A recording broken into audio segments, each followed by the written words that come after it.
Niki kula ampun janji nggih. Kula niku kan ge Selasa bulan yang lalu niku khatam hikam.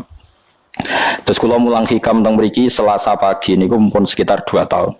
Pokoke walhasil diparingi Allah niku khatam. Terus kula kepengin napa ngatami donga nu saniki mergi cara ulama tambah kathah tambah napa sae. Dadi ora usah sampean di perasaan ora melok ngaji kok melok khataman. Sing ngaji ya mbok paham ora ya ora roh. Sing ora ngaji pokoke ora roh padha ora roh, sing penting ditampa napa pangeran ngoten mawon. Dados kula gadah azam pokoke donga ngoten mawon nggih nak donga ya ora usah tenanan ya apik ora ya apik. Mergo pangeran mesti napa pirsa. Jadi tenanan itu ikhlasi, nak tunggu rasa tenanan, sing tenanan apa? Mergi cara hikam itu termasuk ngeten. Hikam itu yang ngarang hikam itu jenis Ibnu Athaillah As-Sakandari, ini muridnya Abdul Abbas Al-Mursi. Abdul Abbas Al-Mursi ini muridnya Abdul Hasan apa? Asyadzili. Kulo niku sinau hikam mulai riyen nih, mun bertahun-tahun sampai sekarang. Tiap badhe tilem sering mau hikam. Jadi hikam termasuk madzhab ngeten. Tapi aja nut kados tiyang sing ora tau mlebu masjid yo aja nut iku wali. Nah kowe gawe-gawe. Nah kowe nglakoni ngono ben dadi wali wae ora mutu niku mboten alami. Hikam itu kalau berdoa itu sekali. Kula nu nate umroh 2009, terus haji 2013. Terus kemarin kula umroh malih tahun kemarin, baru ruwah kemarin. Niku kadang-kadang berkali-kali kalau itikaf teng multazam, tapi ora tau sida donga sampai sakniki.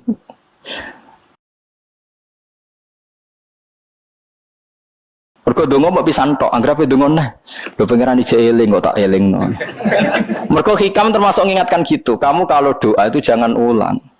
Karena yunabbahu iku man yajuzu alil ikhfal, yang boleh diingatkan hanya orang yang mungkin lupa. Allah ora bakal lali kok elingno. Dadi kula anggere ning ngarepe multazam pe donga. Lho dong aku wingi pangeran celing. Ya wis ra sida dong. Wah grafe dongone, tapi ndak gawe-gawe lho, saya asli, maksudnya asli. Grafe dongone. Kan celing kok. Ya wis. Sampai kula nu teng raudhah niku akhirnya mau maca selawat, maca Quran. Angger donga celing to Gusti Yesus ngono terus. Dadi yo pancen unik, wong wali ku unik. Aja gawe-gawe lho, tapi aja nut. Kula cuma tanya hikam ada ngoten. Wa inna ma yunabbahu amne den elingno sapa man wong ya juzu kang oleh ali ngatasi man apa alif falali. Sing oleh mbok elingno zat sing kemungkinan nah wong ora tau lali kok amen mbok elingno. Wingi mbok omongi, saiki mbok omong. Lho cara kowe diutang ditagih terus iso eling. Dadi hikam madzhabe unik. Ya tapi udah wali ya tetap napa? Wali wis keliru tetap wali. Nah, ben ara wali ku bener wae tetep ra wali wis ra bakat. Tapi aja gawe-gawe lho, syaratnya napa? Syaratnya aja napa? Gawe-gawe. Iki kula sering diprotes wene. Gus ora tau ora jenengan donga. Jare sapa ora donga wingi sedonga. Kok ora donga nah? Celeng.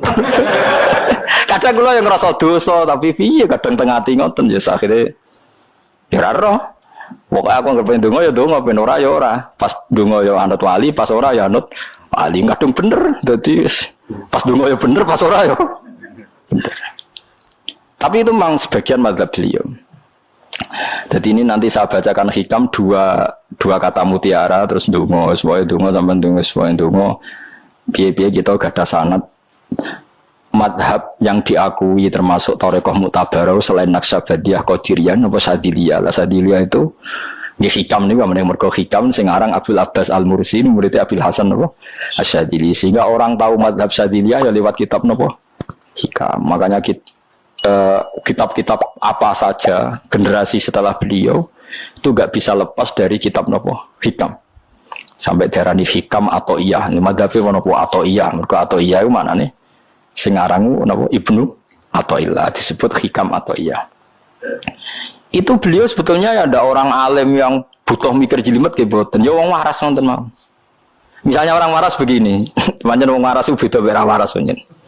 Misalnya gini, saya ngambil uangnya Mustafa tanpa pamit boleh ndak?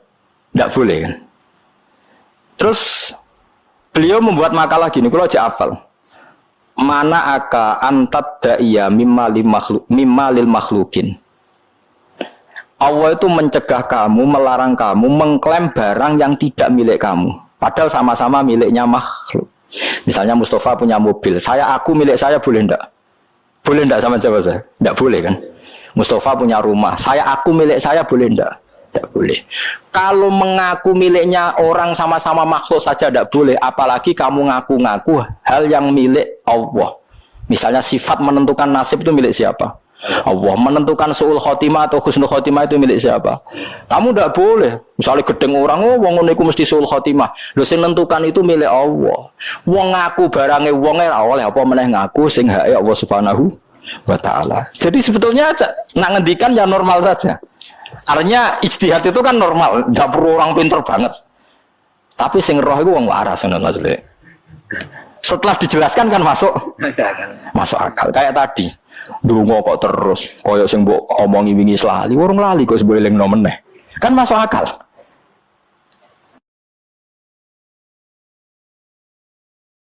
Tapi kok jangan anut aku mergo ora asli wong anut-anut kan mboten apa. Jadi ini kula waca kalih mawon nggih kenangan kula ben jadi kenangan kula napa makalah sanggeng napa hikam ya. Iki kula waca Arab ya mawon napa. Bismillahirrahmanirrahim. Kalau nak maca malah bingung, biasa apalan malah maca. Jadi piyambake ngendikan mana aka antatta iya male salaka mimalil makhlukin afayubi hulaka antatta iya waswahu wa rabbul alamin. Di Allah nglarang jenengan mengaku barang yang miliknya orang lain, apalagi ngaku-ngaku hak sing miliknya Allah Subhanahu wa taala. Sehingga kita ndak boleh misalnya maksud noti yang wong iku mesti celaka, nyelakano orang itu hak sinten? Hak ya Allah. Kowe ora usah GR sok ben mesti bener, iso wae saiki bener sok ben salah. Kamu juga enggak usah merasa salah, iso wae saiki kira saleh sok ben saleh. Ya sudah itu hak ya Allah, sudah ndak itu. Terus ngendikane beliau ini Ilahi kullama akhrosoni lu'mi antokoni karomuka. Gusti ketika saya didiamkan oleh kesalahan-kesalahan saya antokoni karomuka, maka saya digerakkan oleh sifat lomane jenengan. Itu perasaannya hikam. Misalnya sampean ngerasa dosamu akeh terus rawani donga, ngerasa salahmu akeh terus ngerasa ora ahli swarga. Niku jare hikam, Gusti kula nek eling salah kula kok ora pantes mlebu swarga. Tapi nek eling lomane jenengan nggih pantes mawon. Lha iku dindos wong ngono niku wis dindot. Dina eling dosamu sampean akeh kan gak pantes mlebu swarga. Tapi nek eling jembare rahmati Allah nggih pantes mawon. Ilahi kullama akhrosoni lumi antokoni karomuka. Wa kullama ayasatni ausofi atma'atni minnatuka. Ketika saya putus asa karena sifat-sifat saya yang buruk, maka saya akan digerakkan lagi punya harapan karena saking melimpahnya nikmate jenengan to peparinge jenengan. Terus beliau di sarah-sarah dicontohkan. Saat Umar masih kafir itu pernah gak minta jadi muslim kan enggak, tapi ketika Allah menghendaki dia jadi muslim maka jadilah Umar seorang yang muslim. Jadi orang tanpa keinginan pun kalau Allah menghendaki baik ditarik yang menjadi baik. Artinya kamu jangan percaya wong aku apik dadi wong apik piye, wong aku ngene. Wong sing ora tau niat apik wae iso diapikno pangeran kados sinten Sayyidina Umar. Sunan Kalijaga ketika nggarong ning gone Sunan Bonang niate ya untuk emas. Niate wae elek, tapi ketika Allah ngersakno dadi apik ada takdir yang memandu dia jadi apik bahkan dadi wali. Itu wakul lama ayasatni ausofi, ketika saya diputus asakan oleh sifat-sifat saya yang buruk, maka saya akan diharapkan lagi, diberi tomak, diberi harapan oleh banyak peparingnya apa jenengan. Jadi intinya kalau suwun khasnya madhab Sadili itu melihat sisi positif. Jadi misalnya jenengan sholat misalnya, ini rumah tenan, misalnya jenengan sholat, potensi gak diterima itu tinggi. Mungkin kita ada ikhlas, mungkin kita tidak tumak ninah, mungkin kita banyak melakukan kesalahan, mungkin eling macam-macam. Itu potensi yang menjadikan kita sholatnya tidak diterima Allah. Tapi cara madhab Sadilah berpikir gitu itu tidak boleh. Kamu harus ingat bahwa sujud ini luar biasa. Banyak orang yang nggak diberi anugerah sujud. Orang bertahun-tahun, berpuluh-puluh tahun hidup kafir tidak pernah sujud. Kamu sekarang ditakdir mau Sujud. Jadi mestinya kena bersolat subuh, matur nuwun Gusti tadi saya sujud sama jenengan, matur nuwun Gusti tadi saya rukuk sama jenengan. Gak usah mikir buat ditampa ora, ijo eling terus. Nanti setelah zuhur ya begitu. Eling terus tadi ditakdir sujud, ditakdir rukuk, ditakdir sholat. Sehingga madzhab Sadziliyah itu sampai mengatakan begini. Orang yang beribadah meskipun sedikit dan yakin bahwa itu peparingnya Allah, minnah dari Allah, itu lebih baik ketimbang ibadah banyak plus merasa kurang. Di misalnya Mustafa sholat, bersolat duhur gak marem, mungkin duhurku salah terus berbadiah kok sholat meneh. Sing kula sholat duhur tok ora usah. Saking syukur kula, iku duhur kula makome. Yang nanti saiki duhur kula perkarane ngene iku dene kelakuane cek ngene iku. Karena ketika diberi pangeran ora marem. Kurang tapi kurangnya niat elek. Kayak pangeran polisi, ngono pangeran ra nampa kurang ini kurang. Pangeran ora di watak ngoten. Enggak terlalu prosedur, wong wis sujud niate apik yo apik.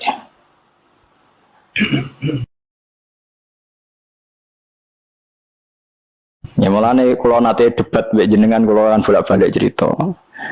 Sampai nak sujud itu untuk menjadi sah itu kan bathuk tangan loro dengkul loro, delamaan loro, sehingga harus sujud pada 7 anggota. Jadi menurut madzhab yang asoh, kalau sujud itu harus 7 anggota. Tapi ada ulama yang mengatakan cukup baduk tok ambek sikil. Angger wis ngene jenenge sujud. Alasannya ulama ini masuk akal. Saiki nak diwalik. Ana Zaid yang muslim. Baduke ditemplekno bumi niat sujud ning berhala. Hukumnya kafir ta ora? Enggak jawab ya, kafir kan? Iku syaratnya anggota pitu apa asal baduke nemplek? Mulane jari ulama sing kaul sani. Lah iya go murtad ora usah syarat kok nggo bener. Syarat. Lah iya sing digo murtad ora usah syarat kok sing sujud go pangeran. Syarat. Wis syarat. Nang ngono ora usah syarat anggere ngono ya jenenge sujud. Buktine wis sang go dadekno murtad. Yo lalu ulama yo macam-macam. Mana kau jangan aku ilmunya sakit. Artinya sampean raku jangan mazhabku. Maksudnya mergo kula lah ya sadar sebagian mazhab saya itu masalah bagi Anda. Tapi saya ikut Anda lebih masalah kan. Apa kok ora roh? Maksudnya kan gak jelas. Acuannya hukum ndak jelas. Ya karena tadi kamu sekolah di Australia, di Amerika, wong kok kancanan wong kafir. Tapi barokahnya anak-anak yang sekolah di sana, yang kerja di sana, akhirnya di Amerika ada masjid. Di Australia, itu barokahnya mahasiswa, pekerja, orang kedonyan macam. Sekarang orang kedonyan di Taiwan, di Korea, bikin komunitas masjid. Ya, akhirnya di bumi Allah di sana ada yang sujud. Ya itu nyata. Meskipun teori Anda juga nyata, sebagian mungkin katut widoan, kono katut macam-macam. Sama-samanya, ya sudah kita berpendapat ya seperti itu. Wallahu alam sih yes, ya mungkin naik HP, mungkin naik orang. Wallahu alam supaya dungo supaya HP. Tapi kan kita tidak satu arah karena ngendikan ya seperti gejolokannya Allah dengan Nabi Ibrahim itu kan kelihatan. Malaikat Israel berjabut Nabi Ibrahim. Nabi Ibrahim gak terima, gak iso Israel. Aku kekasih pangeran. Mosok dipateni. Hal ra'aital khalil yumitu khalilah. Ono kekasih mateni kekasih, mesti keliru perintahmu Israel. Semuni ngono Nabi Ibrahim, kowe tetep dipateni. Cara Israel guys menarik. Akhirnya balik teng pangeran Gusti, amartani la abdin la yuridul mauta wa yaqulu hal ra'aital khalil yumitu khalilah. Ya Allah, Engkau memerintahkan saya pada hamba yang enggak ingin mati. Dia bilang, masa ada kekasih membunuh kekasihnya. Cara Israel masuk akal, bisa mikir juga Israel. Cara dia masuk akal. Jawab Allah ini. Qullahu jadi katakan pada Ibrahim, hal ra'aital khalil yakrahu ayyal khalilah. Ibrahim kandhani, ana tah kekasih tapi ra siap ketemu sing dikasih. Artinya kalau tidak berani mati berarti ra siap ketemu. Jadi bilang ke Ibrahim, apakah ada kekasih yang enggak siap ketemu kekasihnya? Dia malah Israel marah dengan Ibrahim. Kata Allah, nggak ada kekasih yang benci ketemu kekasihnya. Oh ya, mati saya kira. Itu logika yang terbangun. Makanya dengan perbandingan logika itu akan kelihatan.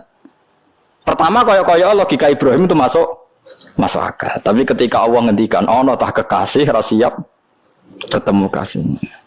Nah, kitab Mahalli itu kitab yang menjelaskan sekian teori fikih yang tidak mansus ya, saya ulang lagi, yang nggak ada nasnya. Kemudian diulang-ulang oleh cara berpikir tadi. Nah, akhirnya jadi kitab khilafah ya, kitab ikhtilafat dalam Syafi'i yang paling dianut ulama seluruh dunia. Jika terus Habib Zain Samangke semua ulama itu rujukannya kitab Mahalli. Ya karena tadi yang nggak ada nas ya, saya ulang lagi, yang nggak ada apa? Nas itu ada sekian pilihan kaul. Ya sama-sama masuk akal. Meskipun dalam tradisi tertentu kita tidak mungkin mempraktekkan. Ke wanita kok jenazah kok guri. Nah kemen takobala wa minna minkum takobala. Ya Karim pasti dia kok Kiai Sabreng. Jenazah iki kok apa? Guri. Tapi saya sekarang mulai curiga dengan di Arab Saudi karena tetap ada sholat gaib tapi mayatnya sudah enggak di